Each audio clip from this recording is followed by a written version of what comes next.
ബെന്നിച്ചേട്ടൻ്റെ വീട്ടിലേക്ക് പോവുകയാണ് ഞാൻ. ബെന്നിച്ചേട്ടൻ്റെ വീട്ടിലേക്ക് പോകാൻ പ്രധാനപ്പെട്ട കാരണം ഞായറാഴ്ചകളിലും അതുപോലെ അവധി ദിവസങ്ങളിലൊക്കെ മലയാളികൾ ബെന്നിച്ചേട്ടൻ്റെ വീട്ടിൽ ഒത്തുകൂടുന്നൊരു പരിപാടിയുണ്ട്. അപ്പോൾ ഇന്ന് ഞായറാഴ്ച ആയതുകൊണ്ട് അവരൊക്കെ അവിടെ കാണും, അവരൊക്കെ ഒന്ന് പരിചയപ്പെടുകയും ചെയ്യാം, അവരുടെ വിശേഷങ്ങളൊക്കെ ഒന്ന് ചോദിച്ചറിയുകയും ചെയ്യാം, അത് നിങ്ങളൊക്കെ ആയിട്ടൊന്ന് പങ്കുവയ്ക്കാം എന്ന ഒരു ഉദ്ദേശത്തോടു കൂടിയാണ് ഞാൻ ആളുടെ വീട്ടിലേക്ക് പോണത്. പോകുന്ന വഴിക്ക് ബെന്നിച്ചേട്ടൻ കുറേ കാര്യങ്ങളിങ്ങനെ സംസാരിക്കുന്നുണ്ട്. അപ്പോൾ അതൊക്കെ ഇട്ടുകൊണ്ടൊക്കെയാണ് നമ്മുടെ യാത്ര.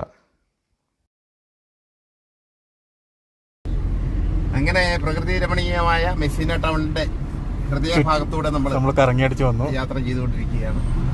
ഇവിടുത്തെ ഏറ്റവും പഴക്കമുള്ള ഒരു പള്ളിയാണ്.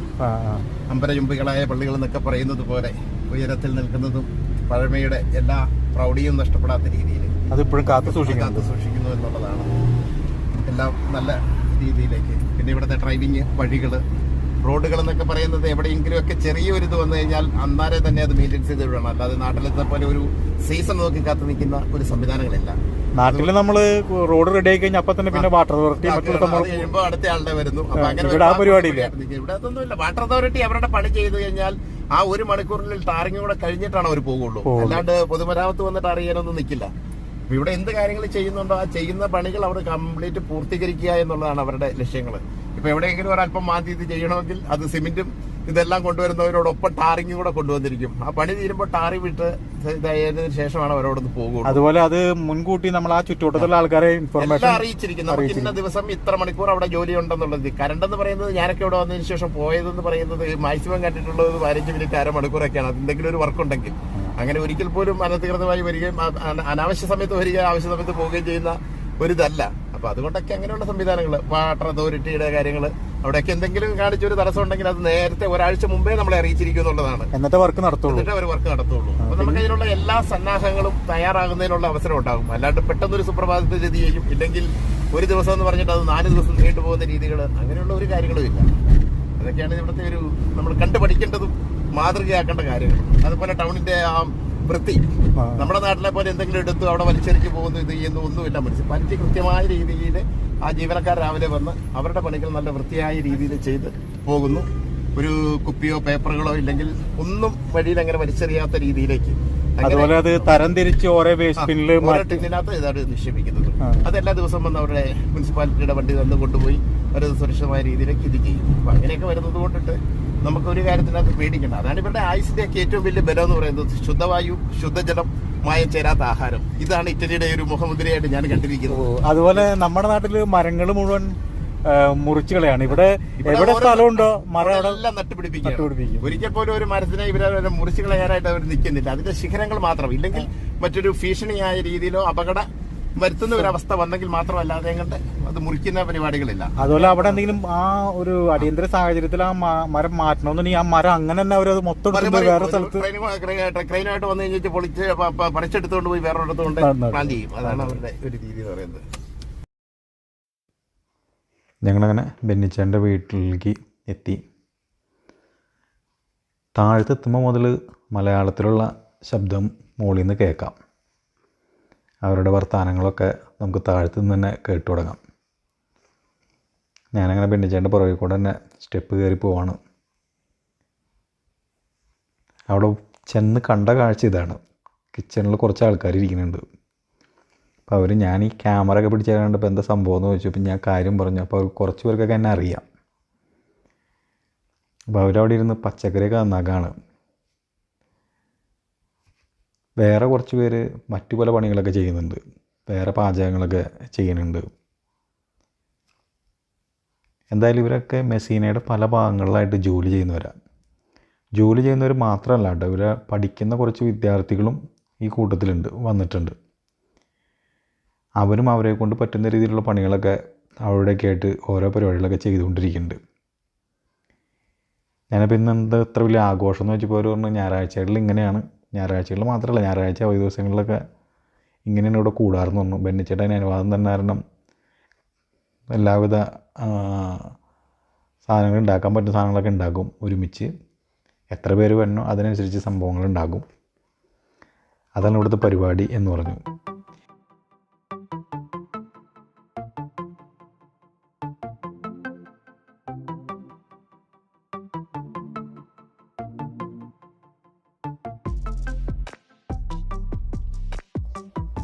അപ്പോൾ അവരവരെ കൊണ്ട് പറ്റുന്ന രീതിയിലുള്ള പണികളൊക്കെ ഇങ്ങനെ ചെയ്യുന്നുണ്ട്. അതിൻ്റെ ഇടയിൽ ബെന്നിച്ചേട്ടൻ്റെ ചേച്ചിയൊക്കെ അവർക്കൊണ്ട് നിർദ്ദേശങ്ങളും അവരെ കൊണ്ട് പറ്റാവുന്ന പണികളൊക്കെ അവരും ചെയ്യുന്നത് കാണുന്നുണ്ട് ഞാൻ.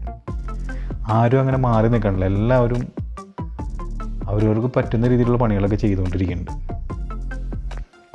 അതിൻ്റെ ഇടയ്ക്ക് ഓരോരുത്തർ പുതിയ ആൾക്കാർ വരുന്നുണ്ട്, വന്ന് ഇവരോടൊക്കെ വർത്താനൊക്കെ പറഞ്ഞു, പിന്നെ എന്നോടും പരിചയപ്പെട്ട് പോകുന്നുണ്ട് കുറച്ച് പേരൊക്കെ. അവർ പോയി ഡ്രസ്സൊക്കെ മാറി വന്നിട്ട് വീണ്ടും കിച്ചണിൽ വന്നിട്ട് അവരുടെ ഒപ്പം കൂടാണ്. ഓരോരുത്തരും ഇങ്ങനെ വന്നുകൊണ്ടിരിക്കുന്നുണ്ട് അതിൻ്റെ ഇടയ്ക്ക്. എന്തായാലും നല്ല രസകരമായൊരു ദിവസമായിട്ടാണ് എനിക്ക് തോന്നിയത്. ആൾക്കാരുടെ എണ്ണം അങ്ങനെ കൂടി വരുന്നുണ്ട്. ചിലർ രാവിലത്തെ ബ്രേക്ക്ഫാസ്റ്റ് കൂടെ വന്നിട്ട് കഴിക്കണേ. അപ്പോൾ വന്നിട്ട് ബ്രേക്ക്ഫാസ്റ്റ് എടുത്ത് കഴിക്കുന്നുണ്ട്. ബ്രേക്ക്ഫാസ്റ്റ് അപ്പവും മുട്ടക്കറിയായിരുന്നു. ഞാൻ വന്നപ്പോൾ തന്നെ എനിക്കും ബ്രേക്ക്ഫാസ്റ്റ് കിട്ടിയിട്ടോ, ഞാനത് പറയാൻ വിട്ടുപോയതാണ്. ഞാനും ബ്രേക്ക്ഫാസ്റ്റ് കൂടെ വന്നിട്ട് കഴിച്ചു. നല്ല അപ്പവും മുട്ടക്കറിയായിരുന്നു. അത് കഴിച്ചിട്ടൊക്കെയാണ് ഞാൻ പിന്നെ അതിൻ്റെ ഇടയ്ക്ക് വീണ്ടും ഷൂട്ട് ചെയ്തുകൊണ്ടിരുന്നത്. വരുന്ന ചില ആൾക്കാരും ഇതുപോലെ ഫസ്റ്റ് തന്നെ വന്ന് ബ്രേക്ക്ഫാസ്റ്റൊക്കെ കഴിക്കുന്നുണ്ട്. അതിന് ശേഷമാണ് കിച്ചണിൽ ബാക്കിയുള്ള പരിപാടികൾക്കൊക്കെ കൂടണത്. എന്തായാലും എല്ലാവരും കൂടി നല്ല തമാശയാണ്, എല്ലാവരും നല്ല തമാശകളും സംഭവങ്ങളൊക്കെ പറഞ്ഞിട്ടിരിക്കുന്നത്. എന്തായാലും നമുക്ക് ഇവരുടെ വിശേഷങ്ങളൊക്കെ അറിയണം. പക്ഷേ ഇവർ ഇന്നിവിടെ ഒരു ബർത്ത്ഡേ പരിപാടിയും കൂടി ഉണ്ട്. അപ്പോൾ അത് കാരണം അതിൻ്റെ തിരക്കും കൂടിയാണ്. അപ്പോൾ അവരെന്നോട് പറഞ്ഞു ബർത്ത്ഡേയുടെ സമയത്ത്, ബർത്ത്ഡേ ആഘോഷത്തിൻ്റെ സമയത്തൊക്കെ നമുക്ക് വിശേഷങ്ങളൊക്കെ പങ്കുവയ്ക്കാം. ഇവിടെ പണികളൊക്കെ നടന്നുകൊണ്ടിരിക്കുകയല്ലേ, അപ്പോൾ അതൊക്കെ അതിൻ്റെ തിരക്കാണ്. അപ്പോൾ അതുകൊണ്ട് ഇപ്പോൾ സംസാരിക്കാൻ നിന്ന് കഴിഞ്ഞാൽ ഈ പണികളൊന്നും നടക്കില്ല. അപ്പോൾ അതുകൊണ്ട് ആദ്യം ഫുഡ് ഉണ്ടാക്കുന്ന പരിപാടികൾ നടക്കട്ടെ, അത് കഴിഞ്ഞ് ബർത്ത്ഡേ ആഘോഷത്തിൻ്റെ സമയത്തൊക്കെ നമുക്ക് നമ്മുടെ വിശേഷങ്ങളൊക്കെ പങ്കുവയ്ക്കാമെന്ന് പറഞ്ഞിരിക്കുന്നത്. അപ്പോൾ ഞാൻ എന്തായാലും അവരുടെ ഇത്തരത്തിലുള്ള വീഡിയോസൊക്കെ ഞാൻ ഇങ്ങനെ വീഡിയോ എടുത്തുകൊണ്ടിരിക്കുകയാണ്. ഞാൻ നേരത്തെ പറഞ്ഞോണം കുറേ പേര് പാചകം ചെയ്തിട്ട് കുറച്ച് പേര് രുചിച്ച് നോക്കണുണ്ട്, നല്ല അഭിപ്രായങ്ങൾ പറയാനുണ്ട്. നമ്മുടെ വീട്ടിലൊരു പരിപാടി നടക്കുമ്പോൾ, ഒരു വിശേഷം നടക്കുമ്പോൾ ചെയ്യുന്ന അതേപോലെ തന്നെ അവർ വന്ന് ഭക്ഷണത്തിൽ കഴിച്ചു നോക്കിയിട്ട് അതിൻ്റെ എന്തെങ്കിലും കുറവുണ്ടെന്ന് പറയണു. എന്തായാലും ഒരു സന്തോഷമുള്ളൊരു പരിപാടി, എല്ലാവരും കൂടി ഇതുപോലെ ചിലർ വന്നിട്ട് ഭക്ഷണം കഴിക്കണമുണ്ട്. എന്തായാലും ഇവിടെ ബർത്ത്ഡേയുടെ പരിപാടിയുടെ ഒരുക്കങ്ങളും അതിൻ്റെ ഇടയ്ക്ക് നടന്നുകൊണ്ടിരിക്കുന്നുണ്ട്. ജിതിൻ എന്ന് പറഞ്ഞൊരു പയ്യൻ്റെയാണ് ബർത്ത്ഡേ. അപ്പോൾ അവൻ്റെ ബർത്ത്ഡേക്കുള്ള ഒരുക്കങ്ങൾ ഇവിടെ എല്ലാവരും കൂടി കൂട്ടായിട്ട് തന്നെ അതും ചെയ്യുന്നുണ്ട്. അതിൻ്റെ അലങ്കാരങ്ങളും പണികളും ഇതൊക്കെ നടത്തിക്കൊണ്ടിരിക്കുന്നുണ്ട്. അപ്പോഴേക്കും വിഭവങ്ങളൊക്കെ റെഡിയാക്കി കഴിഞ്ഞു. അത്യാവശ്യം വിഭവങ്ങളൊക്കെ ഉണ്ട്.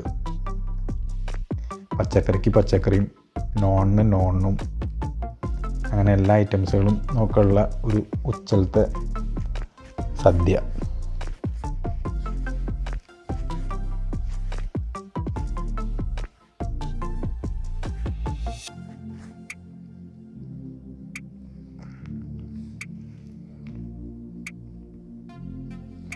അപ്പോഴേക്കും ബർത്ത്ഡേക്കുള്ള അലങ്കാരപ്പണികളൊക്കെ ഏകദേശം കഴിഞ്ഞു എന്ന് തോന്നുന്നു. ബർത്ത്ഡേ പയ്യന് സ്പെഷ്യലായിട്ടാണ് ഫുഡ് കൊടുക്കണേ. ആദ്യം അവന് കൊടുത്തിട്ട് ബാക്കിയുള്ളവർ കഴിക്കണുള്ളൂ എന്ന് പറഞ്ഞിട്ട് അവനാണ് സെപ്പറേറ്റ് ഫുഡ് കൊടുക്കണത്. എല്ലാ വിഭവങ്ങളുടെ അടുത്ത് ആൾക്ക് വിളമ്പി ആളെ ഊട്ടാനുള്ള തിരക്കിലാണ് എല്ലാവരും. അതിനാദ്യം തന്നെ നേതൃത്വം ബെന്നിച്ചേട്ടനാണ് സെർവ് ചെയ്ത് കൊടുത്ത് കാര്യങ്ങളൊക്കെ നിയന്ത്രിക്കുന്നത്. എന്തായാലും നല്ല രസകരമായിട്ടുള്ളൊരു ദിവസമായിട്ടാണ് എനിക്ക് തോന്നിയത്. ഇനി ബർത്ത്ഡേയുടെ ആഘോഷങ്ങളും ഇവരുടെ സംസാരങ്ങളൊക്കെ നമുക്ക് കേൾക്കണം. അതെന്തായാലും ഇപ്പോൾ ഈ വീഡിയോയിൽ നമുക്ക് ഉൾക്കൊള്ളിക്കാൻ പറ്റില്ല, കാരണം അത് ഇത്തിരി കൂടുതലാണ്. അപ്പോൾ അതുകൊണ്ട് ഇവരുടെ വിശേഷങ്ങളും ബർത്ത്ഡേ ആഘോഷം, അതായത് ബർത്ത്ഡേ ആഘോഷം എന്ന് വെച്ചാൽ 1.5 ആഘോഷമാണ്. ആ ആഘോഷമൊക്കെ നമുക്ക് തൊട്ടടുത്ത വീഡിയോയിൽ കാണാം. അപ്പോൾ നമുക്ക് ബർത്ത്ഡേ വീഡിയോ ആയിട്ട് അടുത്ത വീഡിയോയിൽ നമുക്ക് ബാക്കിയുള്ള വിശേഷങ്ങളൊക്കെ പങ്കുവയ്ക്കാം.